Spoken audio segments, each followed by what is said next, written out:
Hello friends, welcome to English Fluent. I am Dr. Javed and today I am going to teach you brand new lesson from 12th standard English course book. I am calling it brand new because this year you have new syllabus all the way. There are many interesting lessons in this course book to learn many things from. And today we are going to learn first lesson from your 12th English course book, and the name of our today's lesson is An Astrologer's Day. विद्यार्थी मित्रांनो, आज आपण 12व्या वर्गातील English coursebook मधील हा पहिला धडा अभ्यासायला जाणार आहोत, ज्याचं नाव आहे ॲन ॲस्ट्रॉलॉजर्स डे. ॲस्ट्रॉलॉजर्स याचा अर्थ होतो भविष्य सांगणारा किंवा ज्योतिष. तर ॲस्ट्रॉनॉमर हा वेगळा, ज्याला आपण अंतराळवीर म्हणतो, तो ॲस्ट्रॉनॉमर झाला. आणि ॲस्ट्रॉलॉजर म्हणजे जो भविष्य सांगतो तो म्हणजे ज्योतिष. आणि इथे त्या धड्याचं नाव दिलेलं आहे ते म्हणजे ॲन ॲस्ट्रॉलॉजर्स डे. म्हणजे कोणाचा दिवस? ॲस्ट्रॉलॉजर्सचा दिवस. म्हणजे एका ज्योतिषाचाही दिवस येऊ शकतो जीवनामध्ये. आपण म्हणतो की नाही, म्हणताना की बस प्रत्येकाचा दिवस येतो, त्याच पद्धतीने इथे सुद्धा एका ज्योतिषाचा सुद्धा दिवस येऊ शकतो का, म्हणजे त्याचं सुद्धा भविष्य चकाकू शकतं का, असा याचा अर्थ आपल्याला इथे घ्यायचा आहे. म्हणून ॲन ॲस्ट्रॉलॉजर्स डे. चला बघूयात. आपण सुरुवात करूया आधी पहिल्या आईस ब्रेकर्स ॲक्टिव्हिटीजपासून. The ice breakers, you might be listening all these things first time actually. Ice breakers म्हणजे नेमकं काय? Here you might be aware of this ice actually and breaker. We are not supposed to break any ice over here, but the combination of this phrase makes another meaning actually. Ice ब्रेकरचा अर्थ इथे एकंदरीत जर आपण बघितला तर या दोन फ्रेज ज्या वेळेला दोन शब्द एकत्र येतात त्यावेळेला याचा अर्थ होतो to make someone comfortable by giving some warming up activity actually. आता हा नवीन धडा आपण शिकायला जाणार आहोत. म्हणजे आपल्या मनामध्ये भीती असू शकते किंवा आपल्या मनामध्ये नेमकं हे चाललेलं असतं की हा धडा कठीण असेल की कसं. So to make the atmosphere more comfortable for the listener, the presenter gives some warming up activities, and that is called as ice breakers activities actually. Okay, so here you'll feel comfortable after learning all these things over here. या काही गोष्टी इथे दिलेल्या आहेत त्या बघून तुम्हाला थोडंसं जो काही विषय आहे याची पूर्वकल्पना येऊन जाणार आहे. म्हणून तुम्हाला एक फॅमिलिअरिटी त्या सब्जेक्टशी होऊन जाते. म्हणून ह्या आईस ब्रेकर्स ॲक्टिव्हिटीज महत्त्वाच्या असतात. चला तर मग बघूया यामध्ये काय सांगितलेलं आहे ते. डिस्कस म्हटलेलं आहे. Here you are suppose to discuss with your partner. Ice breakers ॲक्टिव्हिटीजमध्ये ॲक्च्युली जनरली काय केलं जातं, भरपूर लोक एकत्र ज्या वेळेला जमतात त्यावेळेला ते एकमेकांसोबत फॅमिलियर नसतात.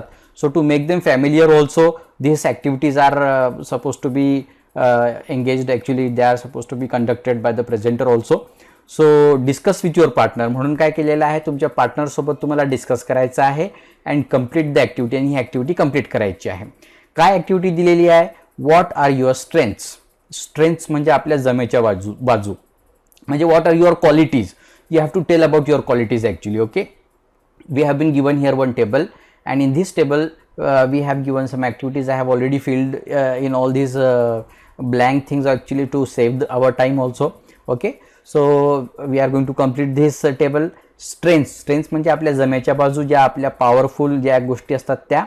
and why do you feel so, यात तुम्हाला काय वाटतं असं की तुम्ही हे करू शकता आणि तुमचं ड्रीम करिअर आणि तुम्हाला भविष्यामध्ये काय बनण्याची इच्छा आहे, म्हणजे तुमचं स्वप्न काय बनण्याची आहे, करिअर म्हणजे माझं प्रोफेशन वगैरे मला काय बनायचं आहे, तर ते इथे सांगायचं आहे. Okay, so the first one is given to you. If you are good at paintings and drawing, जर ही तुमची स्ट्रेंथ असेल की तुम्हाला चांगलं पेंटिंग करता येत असेल किंवा ड्रॉइंग करता येत असेल. Y do you feel so? Because you can visualise the things properly and you can express your self in proper way. असं तुम्हाला का वाटतं? जर पेंटिंग अँड ड्रॉइंग तुमची चांगली येते का? कारण तुम्ही चांगलं व्हिज्युअलाइज करू शकतात. म्हणजे जे काही आहे आपल्या डोळ्यासमोर चित्र तुम्ही चांगल्या पद्धतीने उभं करू शकतात. And you can draw the things in proper way and you can express your self in with the help of your paintings and drawing. That's why your dream career will become like commercial artist or cartoonist. म्हणून तुम्हाला काय बनायचं आहे? Commercial artist म्हणजे एक व्यावसायिक बनायचं आहे की इतर काही दुसरं कार्टुनिस्ट म्हणून सुद्धा तुम्ही तुमचं करिअर निवडू शकता. दुसरं इथे दिलेलं आहे सिंगिंग. आपण फिलअप केलेली आहे. सिंगिंग म्हणजे मला चांगलं, माझी स्ट्रेंथ आहे की मी चांगलं गाऊ शकतो. Y do you feel so? Because I have a good voice quality. माझी व्हॉइस क्वालिटी चांगली आहे म्हणून मला असं वाटतं मी चांगलं सिंगिंग करू शकतो. What is your dream career? I want to become singer, हे असं या ठिकाणी सांगू शकतो आपण. आफ्टर दॅट थर्ड कॉलममध्ये आपण टाकूयात गुड ॲट क्रिकेट. माझी स्ट्रेंथ आहे, मी चांगला क्रिकेट खेळू शकतो. Why do you feel so? Because I have a good stamina to play. माझ्याजवळ चांगला स्टॅमिना आहे म्हणून मी चांगला गेम वगैरे खेळू शकतो, क्रिकेट खेळू शकतो. And my dream career is to become cricketer. या पद्धतीने ही ॲक्टिव्हिटी आपल्याला कंप्लीट करायची आहे. After that good at science or maths. माझी स्ट्रेंथ आहे की मी सायन्स विषयामध्ये आणि मॅथ्समध्ये चांगला आहे. Why do you feel so? Because I have passion for learning. मला शिकण्याची खूप इच्छा असते आणि मला शिकायची इच्छा आहे म्हणून that's why I want to become doctor or engineer. मला माझं ड्रीम करिअर काय आहे? मला डॉक्टर किंवा इंजिनियर बनायचं आहे. या पद्धतीने आपण ही ॲक्टिव्हिटी कंप्लीट करायची आहे. नेक्स्ट ॲक्टिव्हिटी बघूया आपण काय दिलेली आहे. The seen in a local market of a village और अ town or city is very attractive.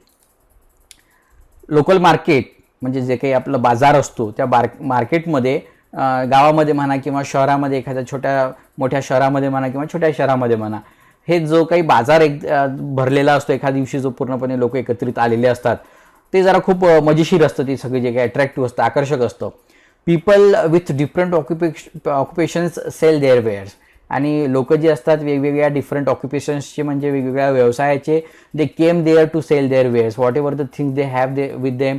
If the vegetable grocery is there or any flower selling is there, so all these people come there and they sell their things over there. Okay, so what are we supposed to do here? Discuss with your partner the variety of activities at the local market. या मार्केटमध्ये ज्या काही घडणाऱ्या वेगवेगळ्या varieties of actions असतात, गोष्टी घडतात, त्या तुम्हाला सांगायच्यात. काही आपल्याला इथे यांनी दिलेल्या आहेत की पहिली ॲक्टिव्हिटी दिलेली बघा, सेलिंग फ्लॉवर्स और सेलिंग ग्रोसरी. काही लोक फुलं विकत असतात, काही ग्रोसरी विकत असतात, किराणा माल वगैरे असेल किंवा काही गोष्टी भाजीपाला विकत असेल तर ते. काही सेलिंग व्हेजिटेबल्स असतात. दुसऱ्या नंबरला आपण ॲक्टिव्हिटी पूर्ण करत आहोत ही. काही भाजीपाला विकत असतात. ग्रोसर्स शॉटिंग, जे लोक विकणारे असतात, विक्रेते असतात, ते जोरजोराने ओरडत असतात बाजारामध्ये. Okay, and people there bargains for the things. People bargaining, जे काही लोक असतात भावटाव करत असतात, इतक्याचं नाही तितक्याचं नाही. काही ठिकाणी तुम्ही बघितलं असेल की बाजारातमध्ये हॉटेल वगैरे असते अशी तात्पुरती, अँड हॉटेलियर्स फ्राईंग टेस्टी समोसाज और कचोरीज. त्या हॉटेलमध्ये मस्त खमंग असे समोसे आणि कचोरी तळल्या जातात आणि तिथं त्याचा खमंग असा सुगंध सुटलेला असतो. तर हे सगळं दृश्य त्या ठिकाणी आपल्याला दिसत असतं. So it is very interesting actually. So many things happen in the market actually and there are so many people over there and so it is very attractive actually. तर ही ॲक्टिव्हिटी आपण या पद्धतीने कंप्लीट करू शकतो. After that third activity आपल्याला दिलेली आहे बघा, की in a village or town or city it is quite a common sight to see an astrologer sitting by the road side with his professional equipment. तुम्ही या मार्केटमध्ये अजून एक दृश्य बघितलेलं असेल, a quite common sight. Common sight म्हणजे दृश्य, एक सामान्य दृश्य तुम्हाला दिसलेलं असेल. टू सी एन ॲस्ट्रॉलॉजर, काही ज्योतिष भाग्य वगैरे सांगणारे लोक तुम्हाला दिसलेले असतील. Sitting by the road side with his professional equipment, आणि ते रोडच्या आजूबाजूला बसलेले असतात जे काही लोक असतात आणि ते आपले इक्विपमेंट त्यांच्यासोबत असतात आणि जो ज्योतिष असतो तो लोकांचं भविष्य सांगत असतो. Nowadays this astrology has also become a profession for modern people actually and they have change there look and all that things. तुम्ही बघू शकता ॲस्ट्रॉलॉजर वगैरे लगीराव मुन्नाभाईमध्ये बटुकनाथ नावाचा ॲस्ट्रॉलॉजर दाखवलेला आहे, ज्योतिष सांगितलेला आहे. सर्किट त्याच्या डोक्यावर बंदूक लावतो आणि त्याला म्हणतो की अभी बता तेरे साथ अगले 10 मिनट में कुछ संकट विंकट आने वाला है क्या, असं तुम्ही बघितलेलं असेल. त्यात तो सूटबूट घालून असलेला तो ॲस्ट्रॉलॉजर. अशी ॲस्ट्रॉलॉजर्स आहेत. परंतु आज कॉमन जी साईट शहरांमध्ये छोट्या गावांमध्ये तुम्हाला दिसत असेल तर एक वेगळा ॲस्ट्रॉलॉजर असतो, भविष्य सांगणारा ज्योतिष, बिलकुल भगव्या कपड्यांमध्ये बसलेला असतो आणि त्याचे काहीतरी समोर साधनं वगैरे असतात, त्याने तो त्या लोकांचं भविष्य सांगत असतो. ही ॲक्टिव्हिटी त्याच्याशी संबंधित आहे. काय सांगितलेलं आपल्याला, discuss with your partner and list the requirement for his trade.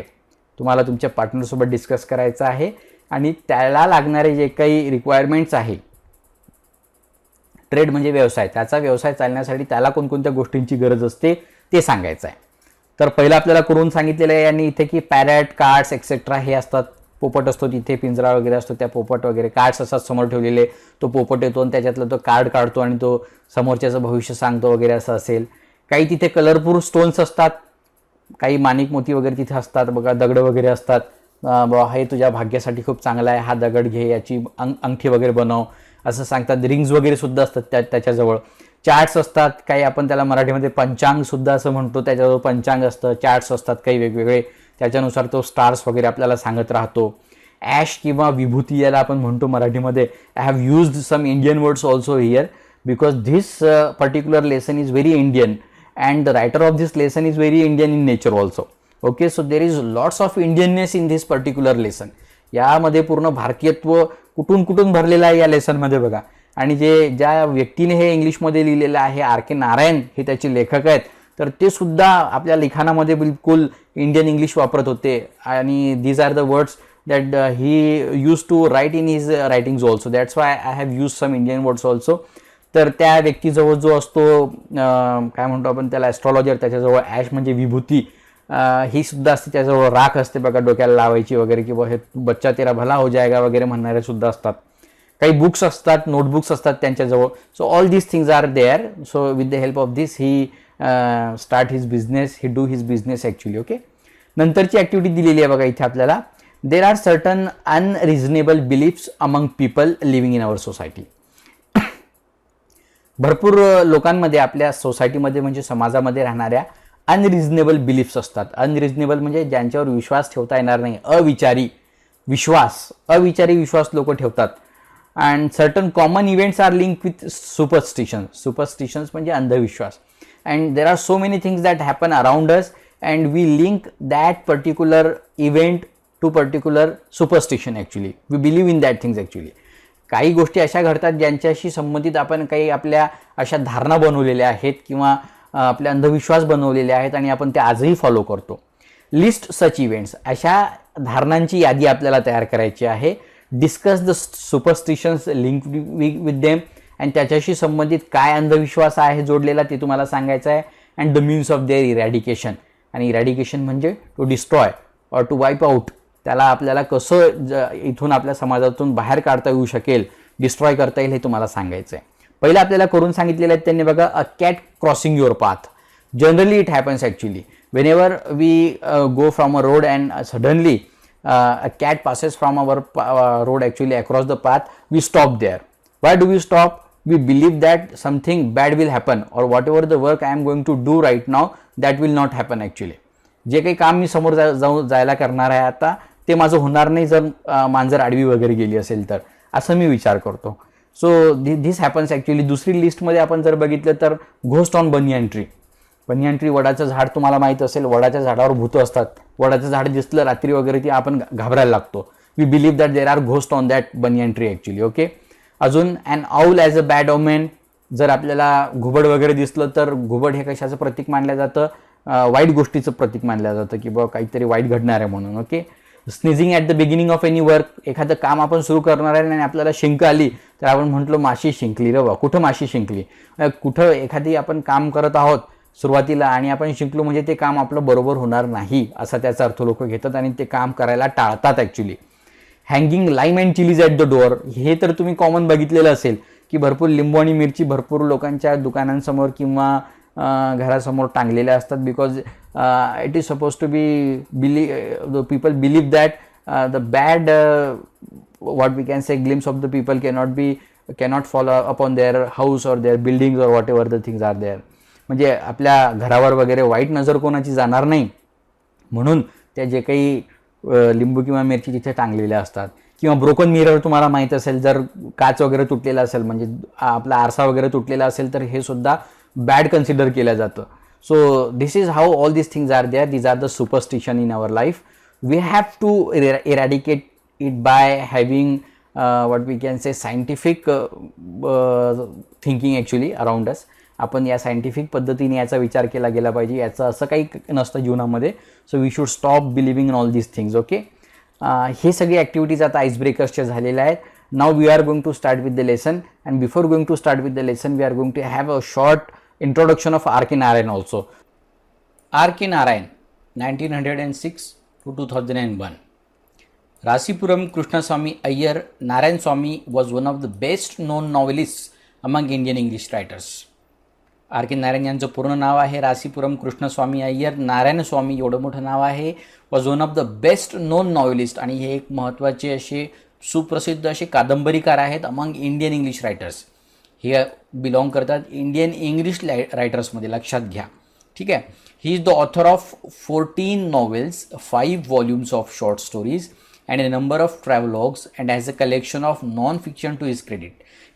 He wrote so many books actually, and among that he wrote 14 novels actually. He wrote 5 volumes of short stories, then travelogues are there. Travelogues are called Pravas Varnan in Marathi, and has a collection of non-fictions to his credit. That means he wrote non-fiction stories also. He also wrote his memoir My Days 1975. My days नावाची memoir म्हणजेच ॲटोबायोग्राफी ज्याला आपण म्हणतो, आत्मचरित्र. त्यांनी आपलं स्वतःचं historic जे काही घडलेलं त्यांच्यासोबत होतं त्या सगळ्या गोष्टी आपल्या माय डेज नावाच्या पुस्तकामध्ये त्यांनी मांडलेलं आहे. Narayan created the imaginary town of Malgudi. R K Narayan यांनी काय केलेलं होतं, एक फिक्शनल टाउन निर्माण केलेलं होतं. The name of that town was Malgudi. तुम्हाला मालगुडी डेज नावाची स्टोरी वगैरे ऐकलेली असेल तुम्ही, दूरदर्शनवर याआधी येत होती, यूट्यूबवर तुम्ही टाकून बघितलं तर तीसुद्धा स्टोरी तुम्ही बघू शकता. तर हे मालगुडी नावाचं एक काल्पनिक खेडं त्यांनी निर्माण केलं होतं, were realistic characters in a typical Indian setting lived and amid unpredictable events असं म्हटलेलं आहे. ज्या खेड्यामध्ये वेअर रिअलिस्टिक कॅरेक्टर्स, खरोखरचे जे कॅरेक्टर्स होते असे आपल्याला जाणवतील या पद्धतीचे त्यांनी आपले निर्माण केलेले होते in a typical Indian setting. आणि भारतीय बॅकग्राऊंड ज्याला लाभलेली असेल किंवा भारतीयत्व लाभलेलं असं हे जे काही बॅकग्राऊंड त्या सगळ्या गोष्टींना होतं त्या गावाला. And they lived amid unpredictable events. आणि त्या खेड्यामध्ये काय होईल, त्या गावामध्ये काय होईल हे सांगता येत नव्हतं, अनप्रिडिक्टेबल अशा सगळ्या घटना तिथे घडत असत. His stories are grounded in compassionate humanism and celebrated the humor and energy of ordinary life. त्यांच्या कथांबद्दल इथे आपल्याला माहिती दिली जाते आहेत. दे वेर ग्राउंडेड म्हणजे त्यांचं मूळ बिलकुल रुजलेल्या होत्या इन कंपॅशनेट ह्युमॅनिझम. ह्युमॅनिझम म्हणजे मानवतावाद, कंपॅशनेट म्हणजे आपुलकीचं जो काही मानवतावाद होता त्यांनी भरलेलं ओतप्रोत असं त्यांच्या कथा होत्या. And celebrated the humour and energy of ordinary life. आणि त्यांच्या कथांमध्ये अजून काय होतं, ह्युमर म्हणजे विनोद and energy of ordinary life, सामान्य जीवनाचं चैतन्यसुद्धा त्यांच्या जीवनामध्ये होतं. That means the people or the characters in his novels were ordinary actually and they were very energetic. His stories are characterised by a simple style and subtle humour. त्यांच्या स्टोरीचं वैशिष्ट्य जर आपल्याला म्हणायचं असेल तर ते म्हणजे काय, simple style. He use to write in a very simple way, simple language and easy to understand language was there actually. And his humour was actually a subtle, that means a very nice and smooth and simple it was actually. त्यांचा विनोदसुद्धा कसा अगदी आपल्याला खळखळून हसवणारा नसायचा, म्हणजे आपण गालातल्या गालात हसू अशा पद्धतीचा त्यांचा विनोद असायचा. Narayan was introduced to American readers in 1952 by the Michigan State University Press. Michigan State University प्रेसने त्यांची पुस्तकं 1952 पासून अमेरिकेमध्ये प्रकाशित करायला सुरुवात केली. त्यांच्यामध्ये भरपूर पुस्तकं त्यांनी प्रकाशित केली होती. त्याच्यातलं त्यांची नावं दिलेली आहेत बघा इथे, Swami and friends, the bachelor of arts, the dark room and astrologer's day and other stories. ही सगळी पुस्तकं त्याच्यामध्ये आढळतात. Mister Sampath, the financial expert, waiting for the Mahatma, the guide and many other books, हे सगळी पुस्तकं त्या काळामध्ये त्यांनी लिहिलेली होती. His novel the guide won him the Sahitya Akademi award in 1961. 1961 त्यांना आपल्या पुस्तकासाठी द गाईड या नॉवेलसाठी त्यांना साहित्य अकादमीचा अवॉर्ड भेटलेला होता. The most coveted literary honour in India, भारतातील अतिशय सुप्रसिद्ध असा हा साहित्यामध्ये देण्यात येणारा अवॉर्ड आहे साहित्य अकादमी, तो त्यांना देण्यात आला होता 1961. His writing is distinguished by humour and unoffending irony. त्यांची जी काही लिहिण्याची पद्धत होती ती अतिशय उठून दिसत असे बाय ह्युमर, विनोदामुळे, अँड अनऑफेंडिंग आयरनी. आयरनी म्हणजे उपहास, अनऑफेंडिंग म्हणजे दुसऱ्याला न दुखावणारा उपहास, म्हणजे दुसऱ्यांवर केलेली ती एक टीका असायची, परंतु ती कशी असायची, इट इज अनऑफेंडिंग ॲक्च्युली, न दुखवता एखाद्याचा उपहास करणे. अ युनिक इंडियननेस, त्यामध्ये काय होतं, एक भारतीयत्व होतं, अँड सिम्प्लिसिटी आणि एक साधेपणा होता, which is utterly charming and authentic. ती अतिशय आकर्षक होती. ह्या सगळ्या गोष्टी कशा होत्या, आकर्षक होत्या. अँड ऑथेंटिक म्हणजे अस्सल. Narayan typically portrays the peculiarities of human relationships and the ironies of Indian daily life. आणि नारायण टिपिकली पोर्ट्रेज म्हणजे चित्रित करतात, आपल्यासमोर उभं करतात चित्र ते द पिक्युलॅरिटीज ऑफ ह्युमन रिलेशनशिप्स. भारतीय नातेसंबंधांची महत्त्व काय आहेत, वैशिष्ट्ये काय आहेत ते आपल्यासमोर उलगडून दाखवतात. And the ironies of Indian daily life, आणि भारतीय जीवनात जे काही दररोजचं जीवन ते जगतात त्याच्यातलं काय उपहास आहे, काय विरोधाभास आढळून येतो ते सुद्धा त्यांनी दाखवलेलं आहे. His style is graceful, marked by genial humour, elegance and simplicity. आणि त्यांची लिहिण्याची पद्धत कशी अतिशय ओघवती होती, ग्रेसफुल होती. मार्क्ड बाय जिनाईल ह्युमर, त्याच्यामध्ये एक अस्सल विनोद होता. अँड एलिगन्स अँड सिम्प्लिसिटी, आणि एक साध्या आणि सरळपणा त्याच्यामध्ये होता, एक ओघवतेपणा होता सगळ्या गोष्टींमध्ये. असे हे आर के नारायण आणि त्यांची ही सगळी इंट्रोडक्शन आज आपण बघितलेली आहे. आता त्यांच्या धड्याकडे आपण वळूया. अतिशय साधा आणि सोपा आणि अतिशय इंटरेस्टिंग अशी ही कथा ॲस्ट्रॉलॉजर्स डेची आहे बघा. आपण आधीच बघितलेलं आहे की ॲस्ट्रॉलॉजर्स डे याचं टायटलचं नाव आपण बघितलेलं आहे. आणि ॲस्ट्रॉलॉजर्स डे, ॲस्ट्रॉलॉजर म्हणजे भविष्य सांगणारा, आणि त्याचा दिवस म्हणजे तो दुसऱ्यांच्या दिवसांबद्दल त्याच्या जीवनामध्ये काय घडणार आहे, काय वाईट घडणार आहे, काय चांगलं घडणार आहे हे तो नेहमी वर्तवत असे. परंतु आज ॲस्ट्रॉलॉजरचा सुद्धा दिवस आलेला होता, म्हणजे त्याचंसुद्धा भाग्य उजळलं होतं. ते कसं हे आपण या स्टोरीमध्ये बघणार आहोत. चला तर मग सुरू करूया आजच्या आपल्या या स्टोरीला. Punctually at midday he opened his bag and spread out his professional equipment, which consisted of a dozen cowrie shells, a square piece of cloth with obscure mystic charts on it, a notebook and a bundle of Palmyra writing. पहिल्या लाईनमध्ये आपल्याला कोणकोणत्या गोष्टी सांगितलेल्या आहे बघा. इथे कोण आहे हे सांगितलेलं नाही आहे, आपल्याला गेस करायचं आहे, समज कळेलच आपल्याला.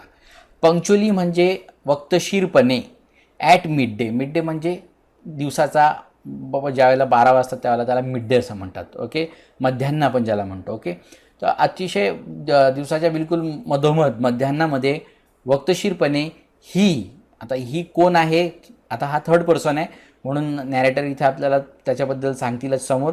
ही ओपनड हिज बॅग, तो काय करीत असे, त्याची बॅग उघडत असे. And spread out his professional equipment, आणि ती बॅग उघडून तो जे काही आपले प्रोफेशनल इक्विपमेंट असायची, प्रोफेशनल म्हणजे व्यावसायिक, इक्विपमेंट म्हणजे साधनं, आपली जी काही व्यावसायिक साधनं त्या बॅगेमध्ये तो ठेवत असे, तो बाहेर काढत असे. आणि स्प्रेड म्हणजे पसरवणे, तो समोर पसरवून ठेवत असे. आता या साधनांमध्ये कोणकोणत्या गोष्टी आढळतात, विच कन्सिस्टेड ऑफ म्हणजे समावेश असणे, अ डझन कावरी शेल्स. डझन म्हणजे एक 12 गोष्टी ज्या असतात किंवा 12 वस्तूंचा संच, त्याला आपण डझन असं म्हणतो. कावरी शेल्स, कावरीचा अर्थ इथे काय आहे, अ सी ॲनिमल, आपण ज्याला कवडी असं म्हणतो बघा आपल्या मराठी भाषेमध्ये. तर समुद्रामध्ये आढळणारे जे काही शिंपले किंवा शंख किंवा कवडी ज्याला असं म्हणतो आपण, त्या शेल्स तो आपल्या त्या पिटाऱ्यातून किंवा आपल्या बॅगमधून बाहेर काढत असे. A square piece of cloth with obscure mystic charts on it, आणि एक भला मोठा असा स्क्वेअर म्हणजे चौकोनी असा पीस ऑफ क्लोथ, कापड तो काढत असे चौकोनी. आणि त्याच्यावर काय असायचं, विथ ऑब्स्क्युअर मिस्टिक चार्ट्स, आणि त्याच कापडावर तो काय ठेवीत असे, ऑब्स्क्युअर म्हणजे गूढ, समजायला कठीण असं. ऑब्स्क्युअर इथे दिलेलं आहे बघा, डिफिकल्ट टू अंडरस्टँड, आपल्याला सहजासहजी समजणार नाही असं गूढ. मिस्टिक चार्ट्स ऑन इट, मिस्टिकचा अर्थ काय आहे, something that relates to supernatural powers and is not easily understood. एखादा आपण काय म्हणूयात त्याला, सुपर नॅचरल पॉवर्स, आदिशक्ती काही वेगळ्याच बाहेरची काही दैवी शक्ती असेल, मॅजिक ज्याला असं म्हणतो आपण, ते मॅजिकल चार्ट्स तो बाहेर काढत असे. आणि काय असत तिथे, a notebook and a bundle of palmyra writing, आणि त्याच्याजवळ एक नोटबुकसुद्धा असायची, आणि त्या वस्तूंमध्ये बंडल ऑफ पल्मिरा रायटिंगसुद्धा असायचं. पल्मिराचा अर्थ होतो काइंड ऑफ पाम झाडावरती, पामच्या पानांवरती, पामचं मोठं जे झाड असतं आपल्या नारळाच्या झाडासारखं, तर त्याच्या पानांवरती लिहिलेलं जे काही असेल त्या पद्धतीचं रायटिंग त्याच्याजवळ होतं, जुनं जे काही असेल ते पल्मिरा रायटिंग त्याला म्हणतात. त्याचं बंडलसुद्धा तो समोर ठेवत असे. His forehead was resplendent with sacred ash and vermilion, and his eyes sparkled with a sharp abnormal gleam, which was really an outcome of a continual searching look for customers. अजून त्याच्याबद्दल माहिती इथे लेखक देत आहेत की हिज फोरहेड, त्याचा माथा, फोरहेड म्हणजे माथा, वॉज रिस्प्लेंडंट, रिस्प्लेंडंटचा अर्थ इथे दिलेला आहे बघा, ब्राईट म्हणजे तेजस्वी होता. त्याचा माथा कसा होता, रिस्प्लेंडंट, तेजस्वी दिसायचा, डॅझलिंग अँड इम्प्रेसिव्ह, आकर्षक, भारदस्त असा त्याचा तो माथा असायचा समोरचा. विथ, तो कशामुळे भारदस्त वाटत असे, विथ सॅक्रेड ॲश, पवित्र अशी त्याच्यावरती राख लावलेली असायची. ॲश म्हणजे राख, सॅक्रेड म्हणजे पवित्र. अँड वर्मिलियन, वर्मिलियन म्हणजे सिंदूर, लाल रंगाचं जे सिंदूर असतं त्याला आपण वर्मिलियन असं म्हणतो इंग्लिशमध्ये.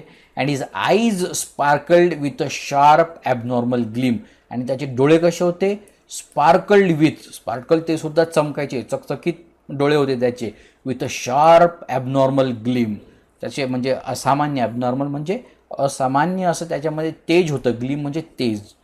Which was really an outcome of a continual searching, आणि ॲक्च्युली हे कशामुळे सगळं घडलेलं होतं, त्याचे डोळे एवढे का चकाकायचे किंवा एवढे का तेजस्वी होते, because it was an outcome of a continual searching look for customers, कारण त्याचे डोळे नेहमी कंटिन्युअल सतत शोधत राहायचे.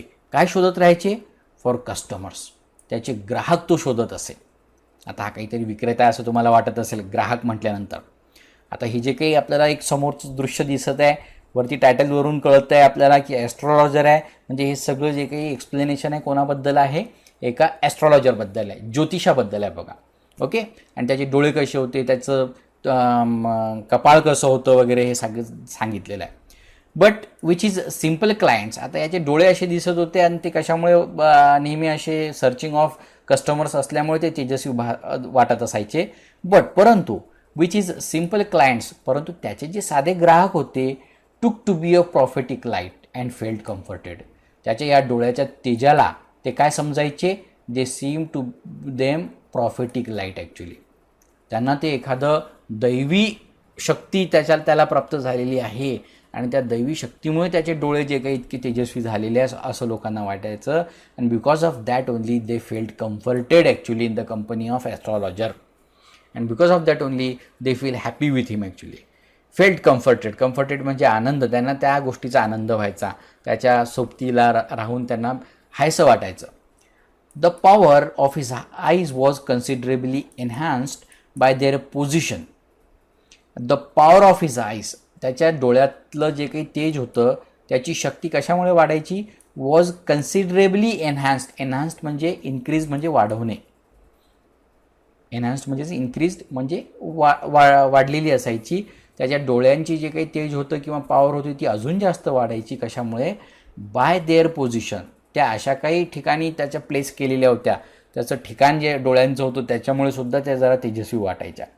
कसं होतं त्याचं ठिकाण चेहऱ्यावरती, placed as they were between the painted forehead, त्याचा जो माथा होता पेंटेड, कशाने पेंटेड केलेला आहे इथं सांगितलेलं आहे वरती, सॅक्रेड ॲश अँड वर्मिलियन, त्याची पवित्र राख लावलेली होती, त्याच्यावर सिंदूर लावलेला होता लाल रंगाचा. ठीक आहे, त्यानंतर पेंटेड फोरहेड होता अँड द डार्क विस्कर्स, आणि त्यानंतर त्याला अशा जाड मिशासुद्धा होत्या, विस्कर्स म्हणजे मिशा, which stream down his cheeks, ज्या त्याच्या गालावरून खाली ओघळत होत्या, stream down his cheeks actually. आणि इवन अशा पद्धतीने मिशा आणि त्या पेंटेड फोरहेडमध्ये त्याचे जे दोन डोळे, हे सगळे चित्र आपल्यासमोर बघा आर के नारायण यांनी चित्रित केलेलं आहे. पोर्ट्रे हा शब्द आलेला होता बघा इंट्रोडक्शनमध्ये. पोर्ट्रे म्हणजे चित्र आपल्या डोळ्यासमोर चितारणे किंवा उभं करणे, पूर्ण चित्र आपल्यासमोर उभं करण्याचं काम इथे आर के नारायण करतात बघा. त्या मिशांमध्ये आणि वरती पेंटेड जो फोरहेड आहे त्याच्यामध्ये त्याचे तेजस्वी डोळे, आणि तो आपल्याकडे बघतोय, एक तो ॲस्ट्रॉलॉजर ज्योतिष म्हणजे आपल्याला बिलकुल त्याच्याकडे आकर्षित होऊन जाऊ पण असं आहे. Even a half wit's eyes would sparkle in such a setting, आणि असं जे काही सेटिंग आहे, जर असं एखाद्या half wit eyes, half wit म्हणजे एखादा जो अर्ध पागल ज्याला आपण म्हणूया, हाफ विट म्हणजे बुद्धी, आणि हाफ म्हणजे अर्धबुद्धी असलेला, म्हणजे कमी बुद्धी असलेल्या व्यक्तीला सुद्धा जर असं आपण पोश्चर दिलं, असं काही सजवलं की वरती त्याला ॲश, फोरहेडला ॲश लावली, वर्मिलियन लावलं आणि मग त्याची मिशा वगैरे ठेवला, तर तो सुद्धा कसा वाटेल, his eyes would also sparkle, त्याचे डोळेसुद्धा असे चकाकल्यासारखे आपल्याला वाटतील अशा सेटिंगमध्ये, असं ते म्हणतायत. टू क्राऊन द इफेक्ट, आणि कळस म्हणजे काय? टू क्राऊन द इफेक्ट, क्राऊनचा अर्थ होतो ताज, राजाचा ताज वगैरे ज्याला आपण म्हणतो त्याला क्राऊन असं म्हणतो आपण, टोप ज्याला असं म्हणतो आपण. परंतु तो क्राऊनचा अर्थ काय घ्यायचा आपल्याला?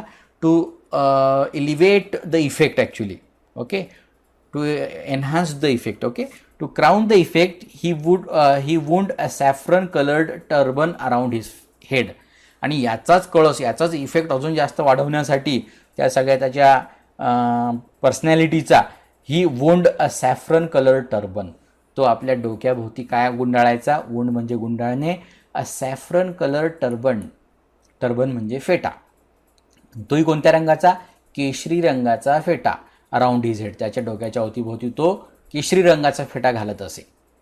The colour scheme never failed. आणि असली कलर स्कीम असली तर मग समोरच्याला आकर्षित करायला खूप सोपं जातं असं लेखकांना वाटतं. The colour scheme never failed, अशी ही कलर स्कीम कधी बिनकामी राहत नाही. People were attracted to him as bees are attracted to cosmos और दहलिया स्टॉक्स.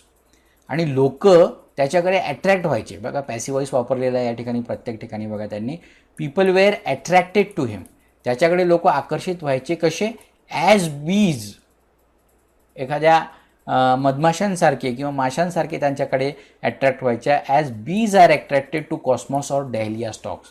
कॉस्मॉस नावाचं फूल आहे शेवंतीसारखं दिसणारं, आणि डहलिया हे सुद्धा एक फूल आहे. या फुलांकडे, या फुलांच्या देठांकडे जशा मधमाशा आकर्षित होतात तशा या ॲस्ट्रॉलॉजरकडे लोक आकर्षित व्हायचे आणि त्याच्याकडे यायचे. He sat under the boughs of a spreading tamarind tree which flanked a path running through the town hall park. He sat, तो कुठे बसायचा? He sat under the boughs of a spreading tamarind tree. Spreading म्हणजे पसरलेलं, tamarind tree, tamarind tree म्हणजे चिंचेचं झाड.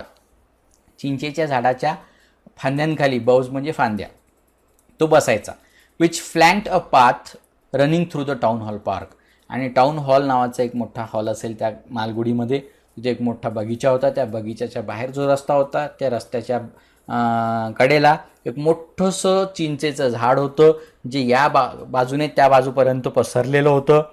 पूर्ण म्हणजे रस्ता कव्हर करत असेल तो इतकं मोठं झाड होतं ते. आणि त्या झाडाच्या खाली त्या सावलीमध्ये हा व्यक्ती बसलेला असे, astrologer. It was a remarkable place in many veg. आणि ही तिची जी जागा होती ती खूप रिमार्केबल होती, इम्पॉर्टंट होती, लक्षणीय होती.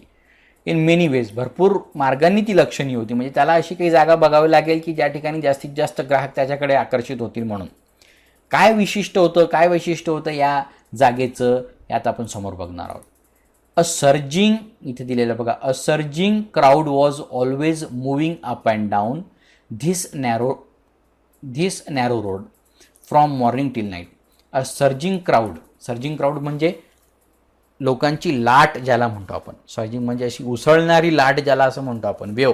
Okay, so the crowd seems to be like a wave actually, wave of a people. Okay, तर लोकांची जी उसळणारी लाट असायची, भरपूर लोक त्या ठिकाणी यायचे. Was always moving up and down this narrow road. या निमुळत्या रस्त्यावरती भरपूर लोक ये जा करत होते, अप अँड डाऊन करत होते. फ्रॉम मॉर्निंग टिल नाईट, सकाळपासून संध्याकाळपर्यंत ये जा सुरू राहायची लोकांची. A variety of trades and occupations was represented all along its way.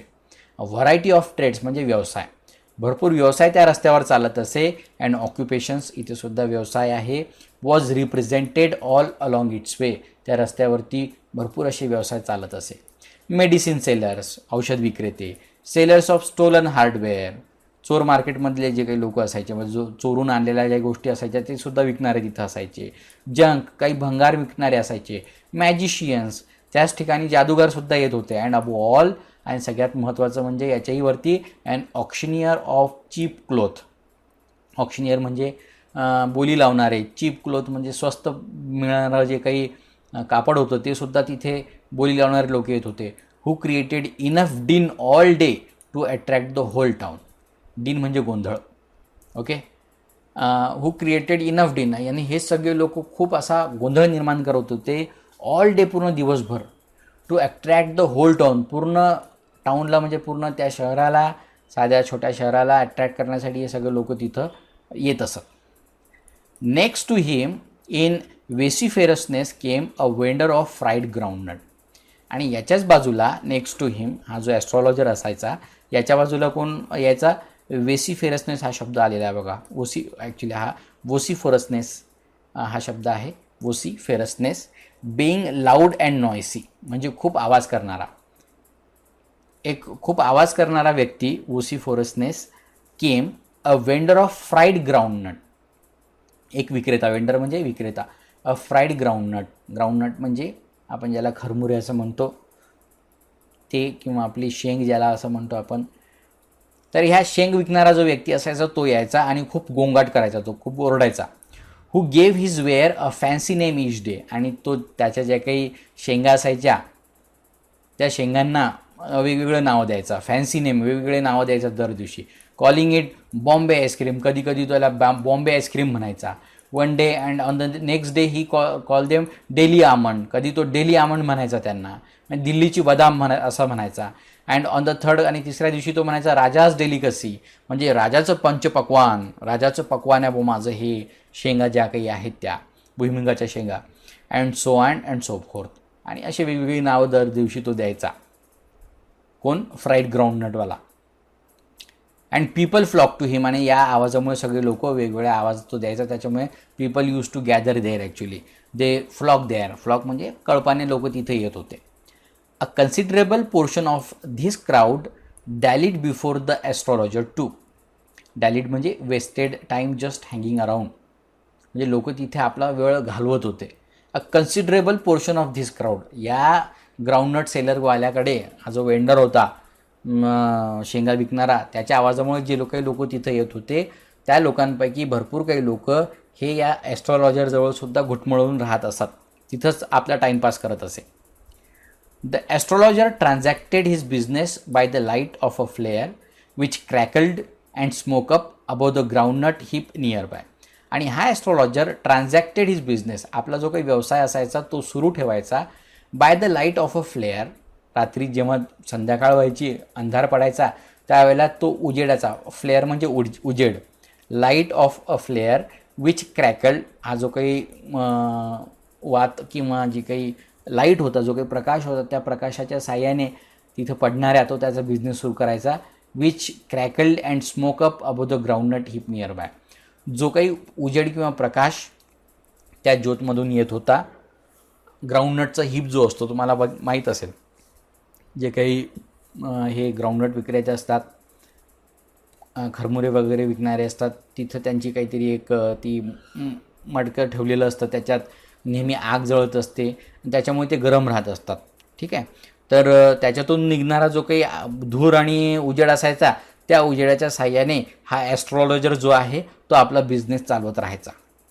Half the enchantment of the place was due to the fact that it did not have the benefit of municipal lighting. and half the enchantment म्हणजे magical effect, आणि जी काही जादुई effect जो होता या ॲस्ट्रॉलॉजरच्या आपल्या बिझनेसचा, हा अर्धा जो काही आहे तो कशामुळे कंप्लीट व्हायचा, because it did not have the municipal lighting over there. त्या खांबावर तो जिथे बसायचा तिथे काही नगरपालिकेचं काही लाईट वगैरे तिथे काही आढळून येत नव्हता. Because of that only the atmosphere become very एन्चॅन्टेड.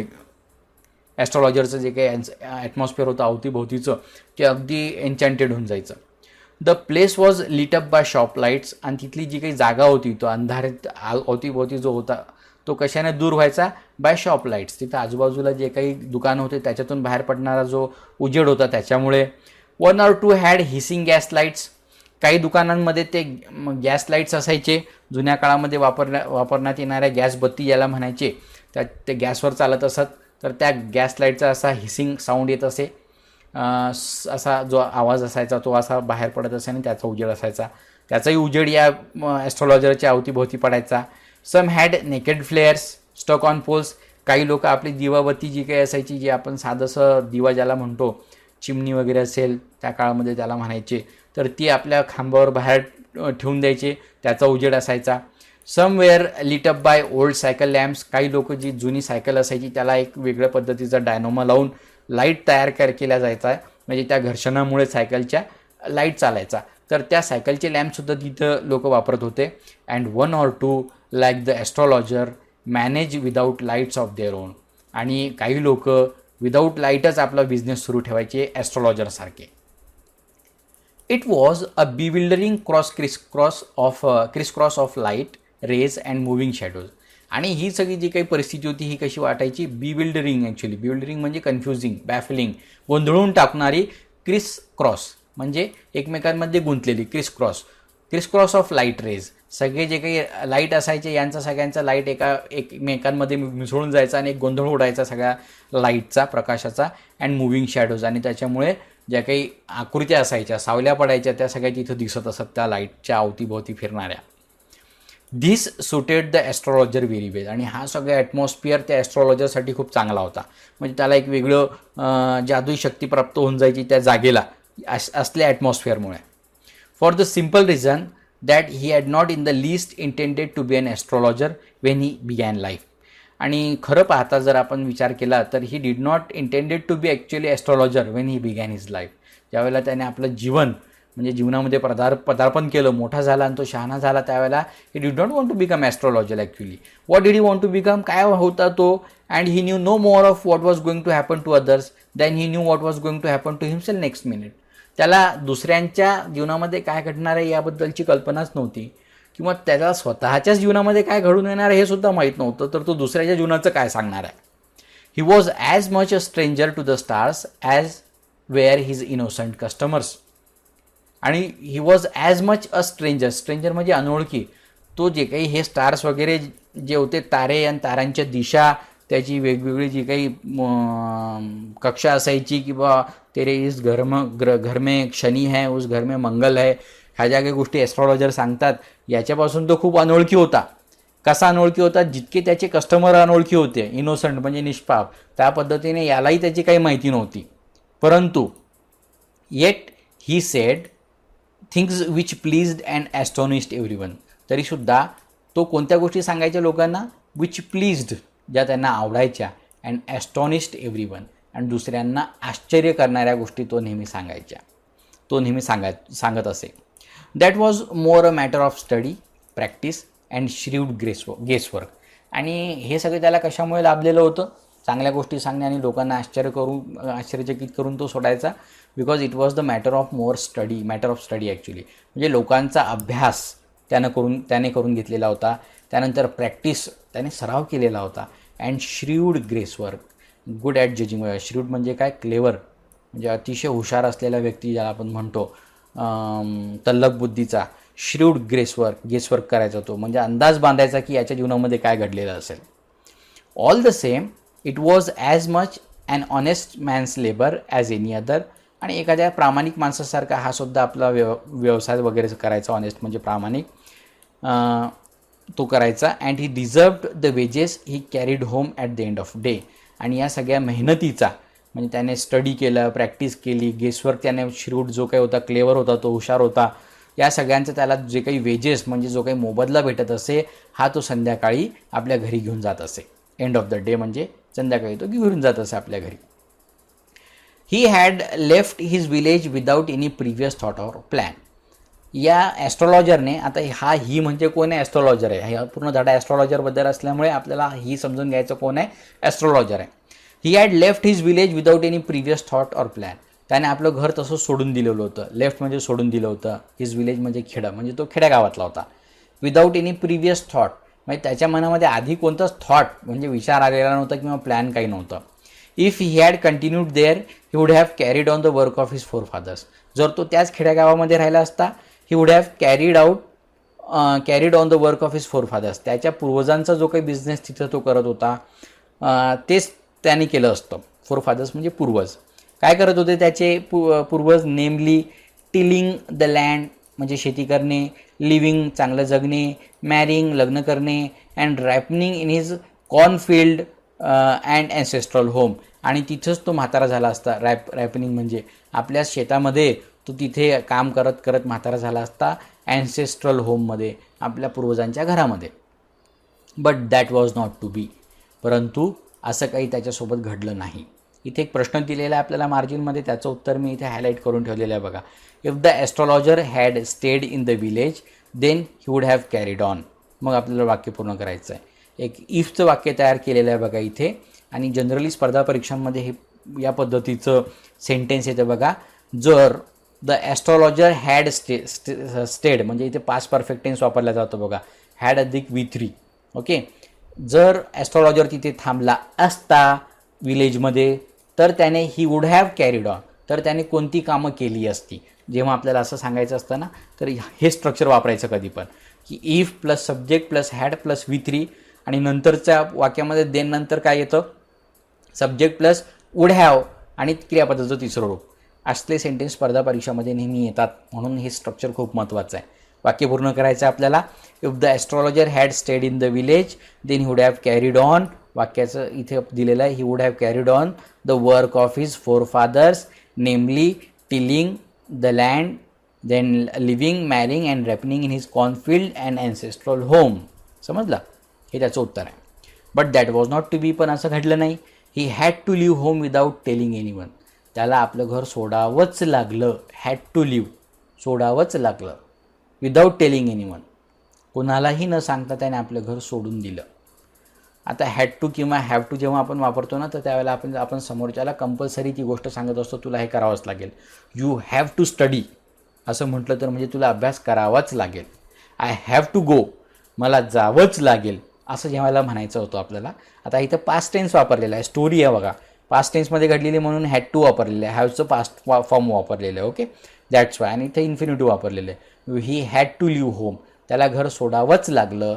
Without telling anyone, कोणालाही न सांगता त्याने घर सोडलं. कारण and he could not rest till he left it behind a couple of 100 miles, आणि तो थांबलाच नाही जोपर्यंत तो अ कपल ऑफ 100 miles, 100-200 मैलांपर्यंत जोपर्यंत त्याने आपलं खेडं पार केलं नाही तोपर्यंत तो थांबला नाही आणि अचानक तो आपल्या गावामधून निघून गेला.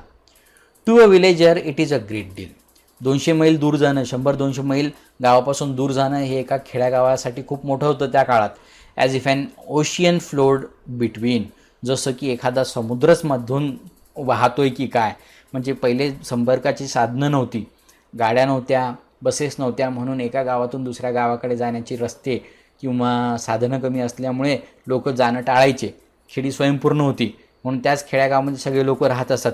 अतिशय महत्त्वाचंच काम असेल तर ते दुसऱ्या गावी जात असत.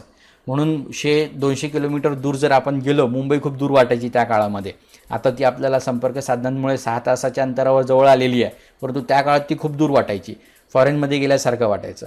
म्हणून इथे लेखकाने म्हटलेलं आहे बघा, as if an ocean flowed between, 100-200 किलोमीटरसुद्धा लोक दूर गेले तर असं वाटायचं की बुवा समुद्रापलीकडे गेले की काय असं. He had a working analysis of mankind's troubles. आता याच्याबद्दल थोडंसं ॲस्ट्रॉलॉजरबद्दल पुन्हा माहिती आलेली आहे. या ॲस्ट्रॉलॉजरला काय होतं, a working analysis of mankind's troubles, माणसाचे दुःख, मॅनकाइंड ट्रबल्स म्हणजे माणसांची दुःख काय आहेत याचा त्याने अभ्यास केलेला होता, ॲनालिसिस केलेलं होतं त्याने. काय काय दुःखांची कारणं होती. एक तर होतं मॅरेज म्हणजे लग्न, दुसरं होतं मनी म्हणजे पैसा and the tangles of human ties, आणि तिसरं होतं नातेसंबंधांची गुंतागुंत, या सगळ्या गोष्टी. Long practice had sharpened his perception, आणि त्याने केलेल्या लोकांच्या या अभ्यासाचा, सरावाचा परिणाम काय घडला होता, that had sharpened his perception. त्याची जी समजूत होती याच्यामुळे त्याला जरा तल्लखपणा निर्माण झालेला होता, शार्प झालेली होती त्याची बुद्धी. लोकांना लगेच तो कॅच करून घेत असे. याच्यासोबत काय घडलं असेल त्याच्या चेहऱ्यावरून बघून तो लगेच सांगत असे. बघा, तुम्ही ज्योतिषाजवळ गेलात ना तर तुम्हाला सगळ्या गोष्टी लवकर ते तुम्हीसुद्धा सांगाल, परंतु तुमच्या चेहऱ्यावरूनच ते समजून जातात. आणि ज्योतिषाकडे आपण का जातो, काहीतरी प्रॉब्लेम असेल तरच व्यक्ती ज्योतिषाकडे जातो. त्या ज्याच्या जीवनामध्ये सगळं चांगलं सुरू आहे तो ज्योतिषाकडे जाणार नाही. So they knew that something bad is going to happen, something is happening in the life of this person, and that's why he has come to me and I have to give him some suggestion. Okay, आणि आपल्याला आवडेल असं suggestion ते देतात नेहमी. असं हे सगळं चित्र इथं आपल्यासमोर उभं राहत आहे बघा. Within 5 minutes he understood what was wrong, आणि 5 मिनिटातच तो लगेच समजून जात असे, गेस काढत असे किंवा याच्या जीवनामध्ये काय घडलेलं असेल किंवा काय नाही. इथे एक प्रश्न दिलेला आहे पुन्हा, the astrologer could understand the problem in 5 minutes how. ॲस्ट्रॉलॉजरला 5 मिनिटातच प्रॉब्लेम समजून यायचा प्रत्येक व्यक्तीचा, हे कसं. तर त्याचं उत्तर मी हायलाईट करून दिलेलं आहे. Because he had a working analysis of mankind's troubles those were marriage, money, and the tangles of human ties. And his long practice had sharpened his perception, and with the help of this, he came to know about the problem. He understand the problem in only 5 minutes. In this way, you have to write the answer.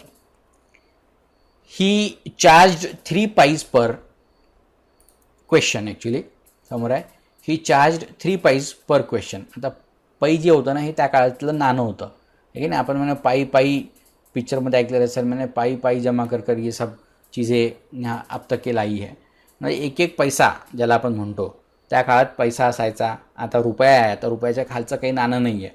तर पहिले आनेसुद्धा होते, 1 आना, 2 आना, 3 आना, ठीक आहे. तसंच 8 आणे, 16 आणे. 16 आण्याचा 1 रुपया व्हायचा त्या काळामध्ये, ठीक आहे. आणि त्याच्यातही आण्यातला छोटासा भाग असायचा, तो पायी असायचा, ठीक आहे.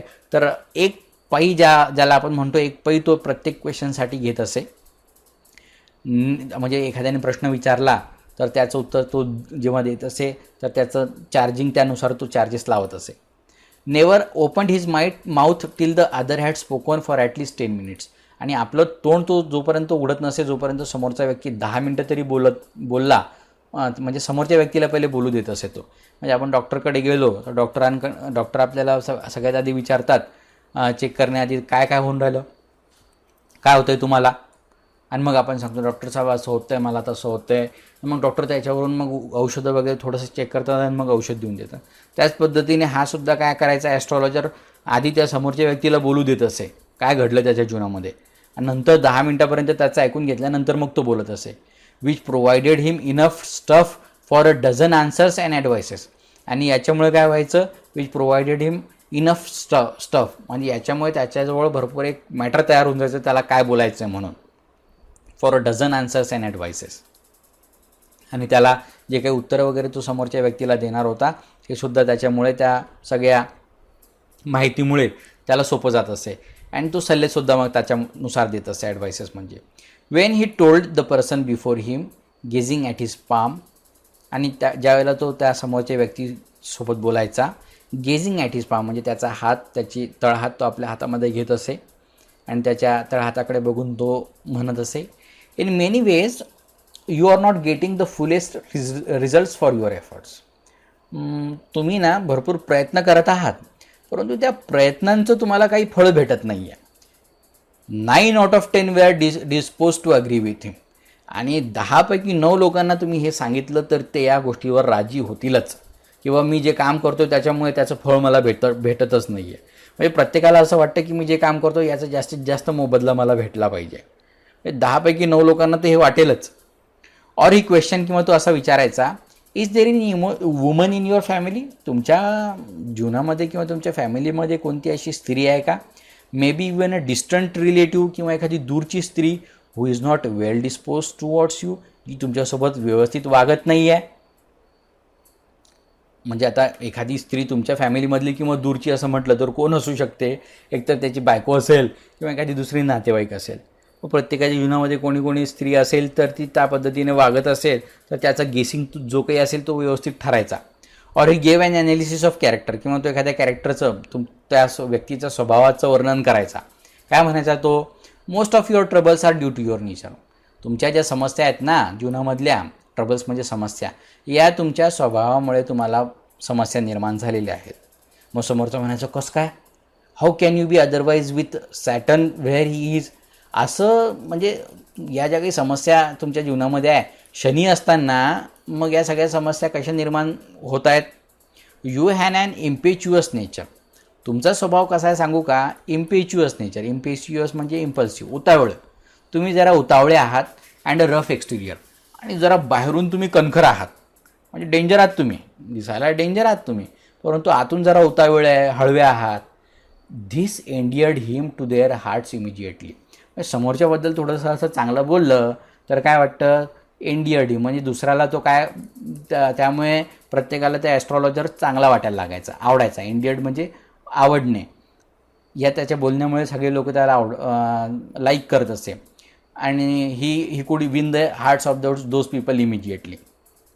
For even the mildest of us loves to think that he has a forbidding exterior. आपल्यापैकी आपण किती जरी हळवे असलो आणि किती घाबरणारे जरी असलो आणि कोणी सांगितलं की तुम्ही खूप डेंजर आहात, तर प्रत्येकाला असं वाटतं की बा मी डेंजर आहे म्हणून. That he has a forbidding exterior म्हणजे बाह्यरूप, फॉरबिडिंग म्हणजे फिअरसम, खतरनाक व्यक्तीवर तुम्ही बाहेरून एकदम डेंजर, म्हणजे अति बायकोशी घाबरणारा जरी व्यक्ती असेल तरी सुद्धा त्याला असं वाटतं की नाही मी खूप डेंजर आहे म्हणून, आणि त्याला ते बोललं तर आवडतं त्याला त्या सगळ्या गोष्टी. ओके, असं हे सगळं चित्र इथं आपल्यासमोर उभं केलं जात आहे. The nuts vendor blew out his flare and rose to go home. मग त्या दिवशी काय घडलं, हा जो नट्स वेंडर होता, शेंगा विकणारा, खरमुरे विकणारा, त्याने आपली जी ज्योत वगैरे होती, आपला दिवा होता तो विझवला, and rose to go home, आणि तो घरी जायला निघाला. This was a signal for the astrologer. आणि हा ॲस्ट्रॉलॉजरसाठी सुद्धा सिग्नल होता, कारण मग पूर्ण सगळा अंधार व्हायचा. टू बंडल अप टू, किंवा आपलं सगळं बंडल अप म्हणजे गुंडाळून घेणे, आपलं सगळं साहित्य गुंडाळून घ्यायचं आणि आता घरी जायचं.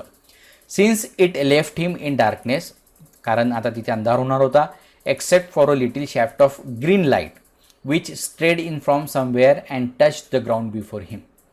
कारण आता समोर फक्त एक शॅफ्ट ऑफ ग्रीन लाईट, म्हणजे हिरव्या रंगाची एक कुठून तरी काय म्हणूया आपण, प्रकाशाची शलाका म्हणतो आपण त्याला, तर कुठून तरी एक प्रकाश ग्रीन रंगाचा, हिरव्या रंगाचा त्याच्यासमोर येऊन पडायचा.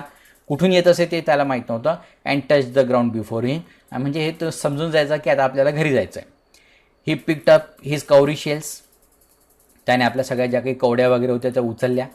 अँड पॅराफर्नेलिया म्हणजे a large number of small articles used in a particular activity or personal possession. छोट्या छोट्या गोष्टी, जितक्या काही त्याचं सगळ्या वस्तू असायच्या, पॅराफर्नेलिया म्हणजे बारीक बारीक छोट्या छोट्या ज्या काही गोष्टी असायच्या त्या सगळ्या तो उचलत असे. And was putting them back into his bag, आणि सगळ्या गोष्टी तो आपल्या बॅगमध्ये टाकत होता. When the green shaft of light was blotted out, आणि अचानकच त्याच्यासमोरची जो ग्रीन शॅफ्ट ऑफ लाईट होती, म्हणजे जो प्रकाश त्याच्यासमोर पडत होता हिरवा, तो कोणीतरी मध्ये अडवला, म्हणजे त्याच्यामध्ये कोणीतरी आलं. वॉज ब्लॉटेड आउट म्हणजे त्याच्यामध्ये कोणीतरी आलं. ही लुक्ड अप, त्याने बघितलं कोण उभा राहिलं समोर. And saw a man standing before him, and बघतो तर काय एक मनुष्य त्याच्यासमोर उभा होता. He sensed a possible client and said, त्याला वाटलं आपला कस्टमर दिसतोय बा हा, आणि म्हणून तो म्हणाला, यू लुक सो केअरवर, तू खूप चिंतित वाटतोय. केअरवर म्हणजे तू खूप चिंतित वाटतोय. It will do you good to sit down for a while and chat with me, खूप बरं होईल जर तू थोडा वेळ इथं बसला माझ्यासमोर आणि माझ्यासोबत बोलला तर चांगलं होईल. द अदर ग्रम्बल्ड सम रिप्लाय वेगली, दुसरा काही बोलला नाही. ग्रम्बल्ड म्हणजे पुटपुटणे, सम रिप्लाय वेगली, काहीतरी अस्पष्टपणे, वेगली म्हणजे अस्पष्टपणे, तर काहीतरी बोलला आणि काही बसला नाही. The astrologer pressed his invitation, परंतु ॲस्ट्रॉलॉजरने अजून त्याला थोडंसं कन्व्हिन्स केलं की तू खाली बैस आणि माझ्यासोबत बोल म्हणून.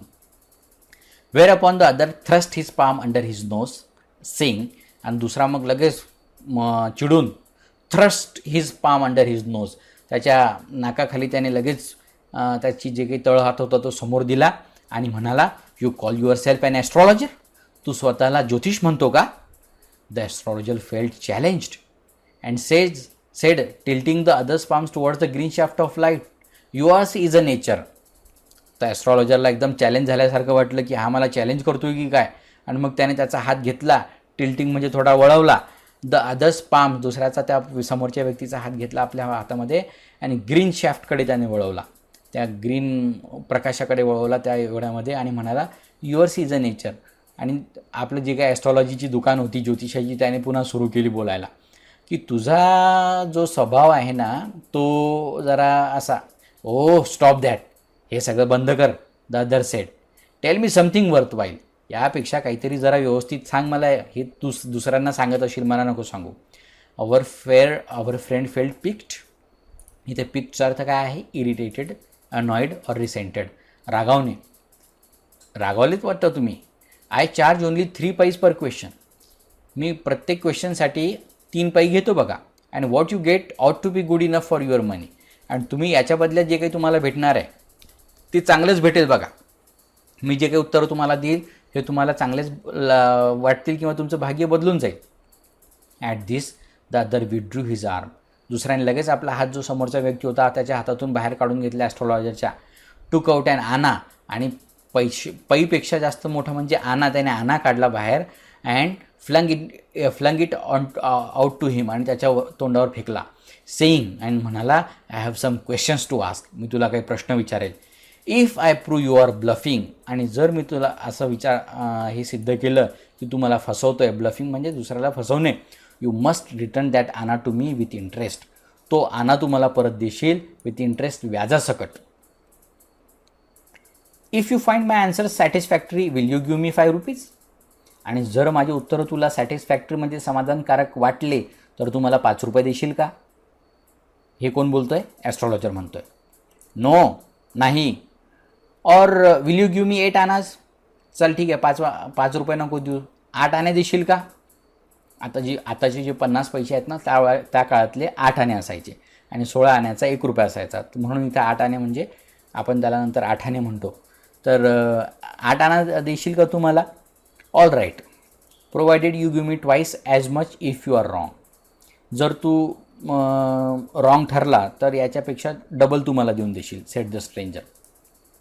8 आना तर मी देईलच, काय हरकत नाही, परंतु तू जर रॉंग झाला तर तू मला याच्या डबल देशील, म्हणजे ₹1 दे.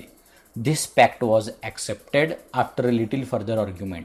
आणि दोघांमध्ये थोडीशी हमरी होते, आणि मग त्यांचं जे काही पॅक्ट आहे, त्यांनी जे काही ठरवलेलं असतं त्याच्यावर ते सहमती दर्शवतात. The astrologer sent up prayer to heaven as the other lit a cheroot. इथे तुम्हाला चित्रामध्ये दिसत असेल बघा, ॲस्ट्रॉलॉजर दिसतोय, त्याचं सगळं चित्र जे काही वर्णन केलेलं आहे ते इथं दिसत आहे आपल्याला, आणि त्याच्यासमोर बसलेला हा व्यक्ती. ठीक आहे, मग हा काय करतो? The astrologer send prayer to heaven, थोडंसं जे काही आहे देवाकडे प्रार्थना करतो, अँड अदर लीट अ चेरूट, आणि दुसरा काय करतो? आपली चिलम जी असते, चेरूट म्हणजे सिगार, याला चिलम असं म्हटलं जातं, ती चिलम तो पेटवतो. The astrologer caught a glimpse of his face by the match light. तिथे असलेल्या अंधारामुळे त्याला तो व्यवस्थित स्पष्ट दिसत नाही. त्या ॲस्ट्रॉलॉजर काय करतो? मॅच स्टिक जी असते ती माचीस लावतो, आणि त्याच्या चेहऱ्याकडे ग्लिम्स म्हणजे कटाक्ष टाकतो. There was a pause as cars hooted on the road. एखादा कार्स ज्या काही होत्या, गाड्या वगैरे एखाद्या ठिकाणी जाऊन रस्त्यावर थांबाव्यात, तसं सगळं अचानक थांबल्यासारखं झालं. जुटका ड्रायव्हर्स स्वर ॲट देअर हॉर्सेस. स्वर म्हणजे शिव्या देणे. जुटका ड्रायव्हर्स जे होते ते आपल्या घोड्यांवर ओरडतात किंवा शिव्या देतात, त्या पद्धतीने ते ओरडल्यासारखं झालं. And the babble of the crowd agitated the semi darkness of the park. आणि बॅबल ऑफ द क्राऊड, आणि जिथे जे काही लोकांची बडबड होती, बॅबल म्हणजे बडबड, agitate the semi darkness of the park, आणि त्या पार्कच्या अवतीभोवती असलेला जो अर्धा अंधार होता तो सुद्धा तिथे जरा वाढलेला होता लोकांच्या आवाजामुळे. The other sat down. तो समोरचा व्यक्ती जो होता तो खाली बसला. सकिंग हिज चेरूट, आणि तो आपली चिलम फुकतच होता, याने त्याच्या चेहऱ्याकडे बघितलं होतं. पफिंग आऊट, आणि तो फुकत होता, आपली जी काही चिलम होती ती फुकत होता. सॅट देअर रुथलेसली, आणि तो अगदी निर्दयीपणे, निष्काळजीपणे तिथे बसलेला होता. रुथलेसली म्हणजे. The astrologer felt very uncomfortable. आता ॲस्ट्रॉलॉजरला थोडंसं अनकम्फर्टेबल वाटायला लागलं त्याच्याकडे बघून, त्याचे हावभाव वगैरे सगळे बघून. हिअर टेक युअर आणा बॅग. हे घे बाबा तुझे आणे परत घे, 8 आणे परत घे. I am not use to such challenges. हे काही चॅलेंज वगैरे आपल्याला काही सहन होणार नाही, मी असे काही चॅलेंज घेत नसतो. It is late for me today. मला घरी जायचं आहे, जरा मला लवकर जायचं आहे. He made preparations to bundle up. आणि आता हा ॲस्ट्रॉलॉजर काय करायला लागला? घरी जाण्यासाठी आपली प्रिपरेशन करायला लागला. The other held his wrist and said. दुसऱ्याने लगेच त्याची मनगट हातात पकडली. You can't get out of it now. तू आता इथून बाहेर पडू शकत नाही. You drag me in while I was passing. तूच मला माझ्याकडे आकर्षित केलं, ऑफर केलं इथं बसण्यासाठी. आय वॉज पासिंग, मी जात होतो माझा. तू आता मला थांबवलंस ना, आता तू इथून जाऊ शकत नाही. The astrologer shivered in his grip. ॲस्ट्रॉलॉजरला आता भीती वाटायला लागली, आणि तो थरथर कापायला लागला. त्याच्या हाताची ग्रीप इतकी पक्की होती. And his voice shook and become faint. आणि त्याचा आवाजही जरा कापरा झालेला होता आणि थोडासा कमी झाला होता. Leave me today, I will speak to you tomorrow. मला सोडून दे, मी तुला उद्या बोलेल, पण मला आता जाऊ दे, असं तो म्हणायला लागला. The other thrust his palm in his face and said. दुसऱ्याने त्याची जी तळहात होता तो त्याच्या चेहऱ्यासमोर केला आणि म्हणाला, चॅलेंज इज चॅलेंज. आव्हान म्हणजे आव्हान. तुम्हाला चॅलेंज केलं ना, गो ऑन. आता मी जे बोलतोय ते कर. The astrologer processed with his throat drying up. There is a woman. ॲस्ट्रॉलॉजरने आपला जो काही घसा होता तो जरा ड्राय झाला, त्याचा म्हणजे कोरडा पडला होता, आणि त्या कोरड्या घशानेच तो त्याच्यासोबत बोलायला लागला की देर इज अ वुमन. तुझ्या जीवनामध्ये एक स्त्री आहे. Stop, said the other. दुसरा म्हणाला शांत बैस. I don't want all that. हे सगळं फालतू मला सांगू नको. Shall I succeed in my present search or not. मी आत्ता ज्याचा शोध घेत आहे ते मला भेटणार आहे किंवा नाही ते सांग. Answer this and go. ते सांग पहिले आणि नंतर जा.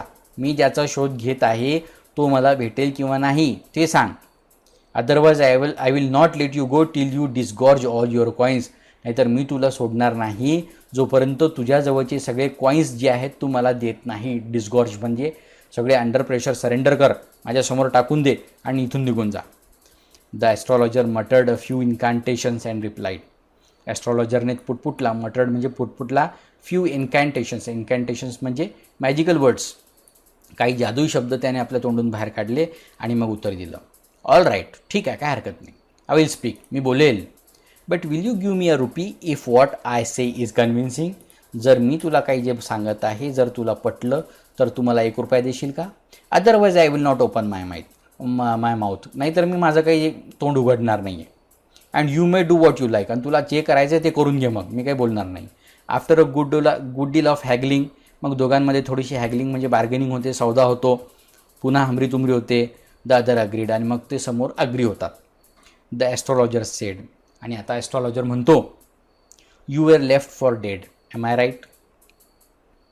तुला अर्धमेला करून समोरच्याने सोडून पळून गेला होता.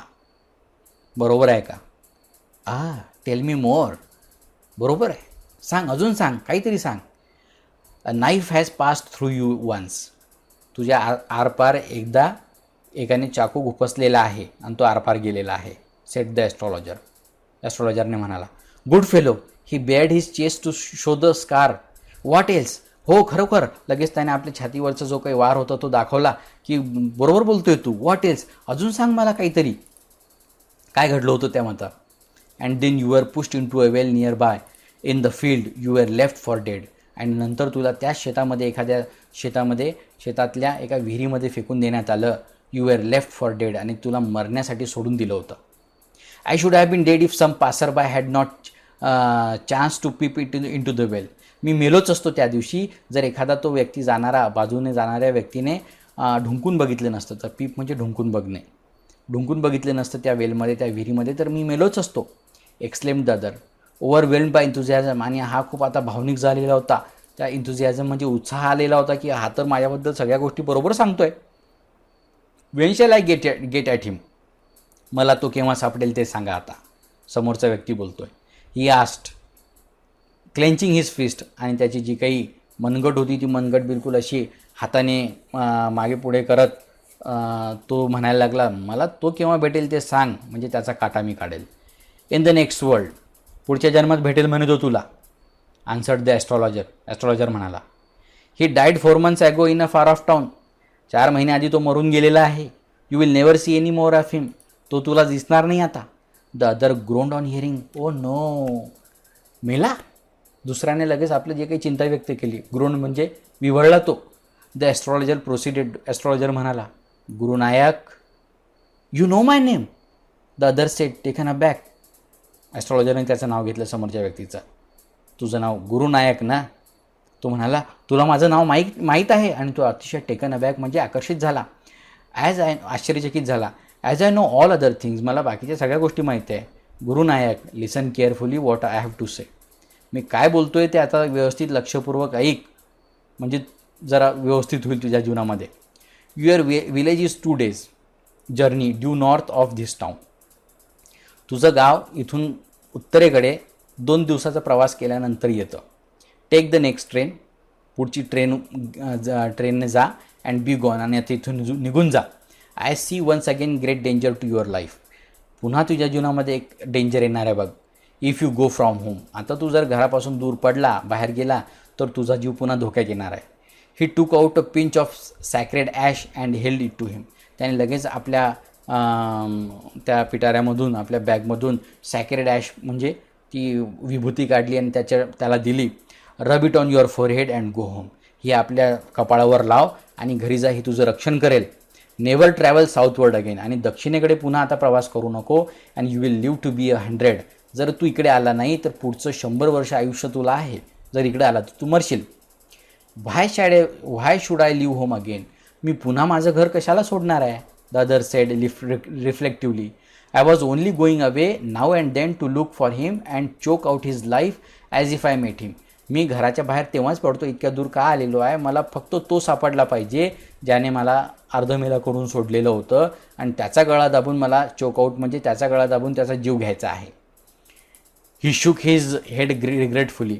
आणि त्याने त्याचं डोकं रिग्रेटफुली म्हणजे खेदाने हलवलं आणि म्हणाला, ही एस्केप माय हँड्स.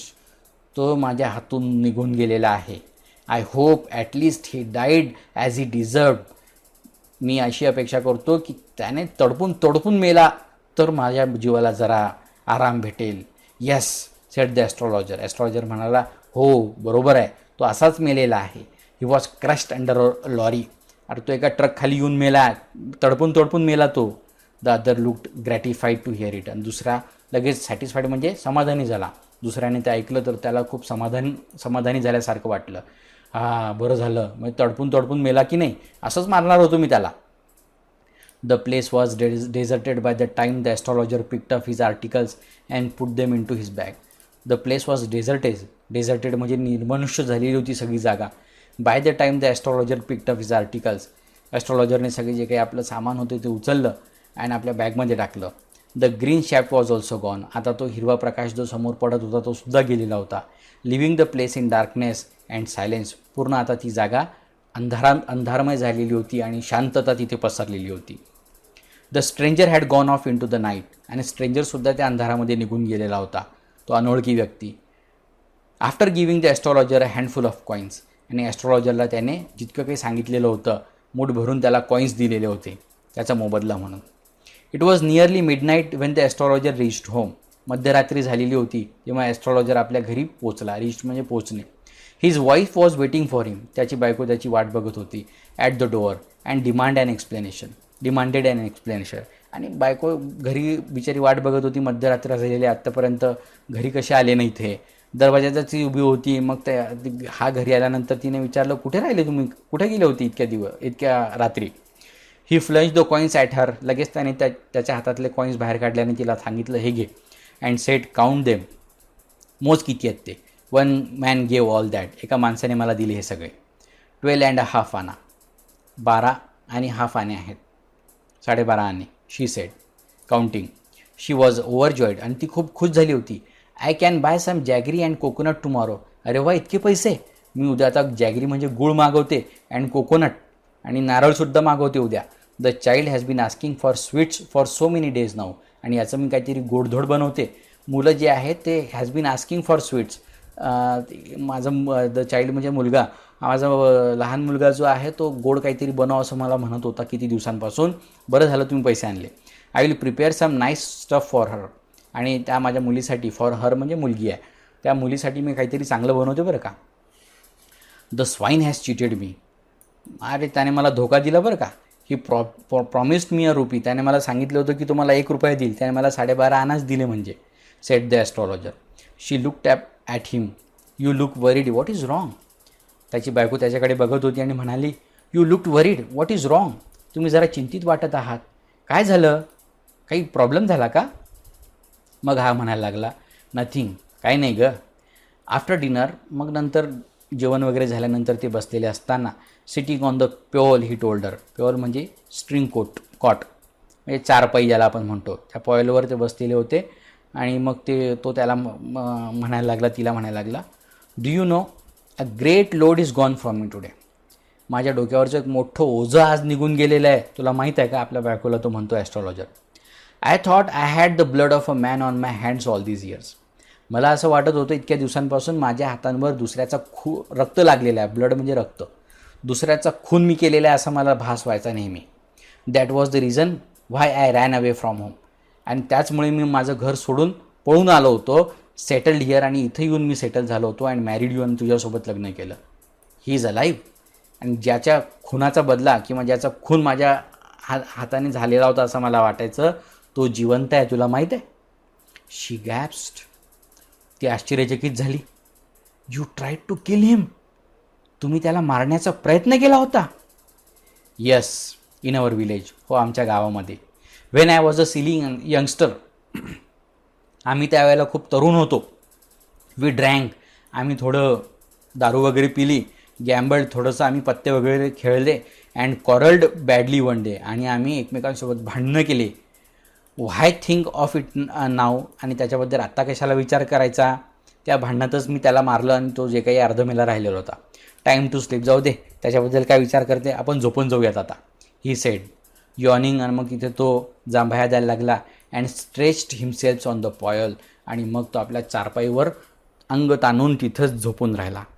म्हणजे हा जो ॲस्ट्रॉलॉजर होता, हाच त्या समोरच्या जो स्ट्रेंजरला ही सगळी कथा सांगत होता. तर हा ॲस्ट्रॉलॉजर तिथं आपलं रूप बदलून राहत होता, कारण त्याच्यावर एका खुनाचा आरोप होता. ते सोडून तो इथं पळून आलेला होता आणि त्याने ॲस्ट्रॉलॉजरचा बिझनेस सुरू केलेला होता. ही सगळी स्टोरी आपल्याला इथे आर के नारायण अतिशय पूर्ण चित्र आपल्या डोळ्यासमोर उभं करून सांगतायत बघा. अतिशय महत्त्वाची अशी ही कथा आज आपण बघितलेली आहे. 12वीच्या इंग्लिश कोर्सबुकमधील ही कथा आज आपण बघितलेली आहे. तुम्हाला हा धडा समजलेलाच असेल. व्हिडिओ जर आवडला असेल, थोडासा धडा मोठा असल्यामुळे व्हिडिओसुद्धा मोठा झालेला आहे, परंतु वन गोमध्ये we try to understand the whole lesson. So you need not to go from one video to other video. That's why I tried to cover the whole lesson in one video only. So if you understood the whole lesson, if you like the video, please do subscribe our channel for more such videos and hit the bell icon to get the latest video notifications, and keep watching English Fluent channel, and please do share our videos with others also. So here we are going to stop. Thank you very much for watching this video.